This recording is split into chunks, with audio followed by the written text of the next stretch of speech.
আচ্ছা ভাই আসলে সেটা হচ্ছে আমার স্কিনটা অনেক ড্রাই, মানে এখান থেকে খুব ড্রাই। তো এজন্য আসলে মেকআপের জন্য আমার কি করা উচিত যে এটা করলে মেকআপটা একটু লং লাস্টিং হবে? স্কিন যাদের ড্রাই হয়, মানে অনেক ড্রাই, তারা সর্বপ্রথম মুখটা ক্লিন করে এরপরে আপনার মেকআপ করার আগে তখন হালকা একটু ময়শ্চারাইজার মুখে অ্যাপ্লাই করতে হবে। ময়শ্চারাইজারটা দেওয়ার 10 থেকে 15 মিনিট পরে সে আবার ফাউন্ডেশন বা কনসিলার যেটা দিয়ে অ্যাপ্লাই করবে তার মেকআপটা টিকসই হবে এবং দীর্ঘস্থায়ী।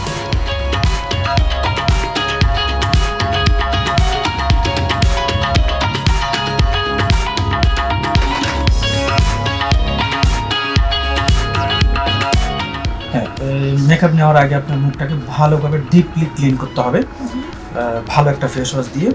দেওয়ার পরে কেউ যদি টোনার ইউজ করতে চায়, যে কোনো একটা ব্র্যান্ডের একটা ভালো একটা টোনার ইউজ করতে হবে। টোনার ইউজ করার পরে তারপরে যখন আপনি ফাউন্ডেশন নেওয়ার আগে তখন একটু কনসিলার ইউজ করতে হয় বা ময়শ্চারাইজার ইউজ করতে হয়।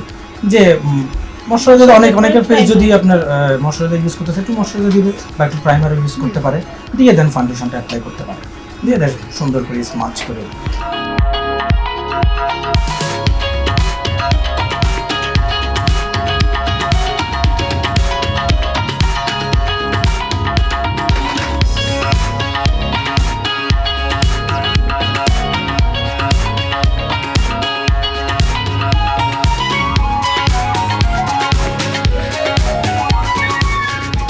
এটাই হচ্ছে আমার ফাইনাল লুক। দেখতেই পাচ্ছেন কি থেকে কি সুন্দরভাবে পরিপাটিভাবে আমাকে সাজিয়েছে। তো থ্যাংক ইউ সো মাচ, আমাদের সাথে আকাশ ভাই ছিল, আমাকে এত সুন্দরভাবে এত যত্ন করে সাজিয়েছে।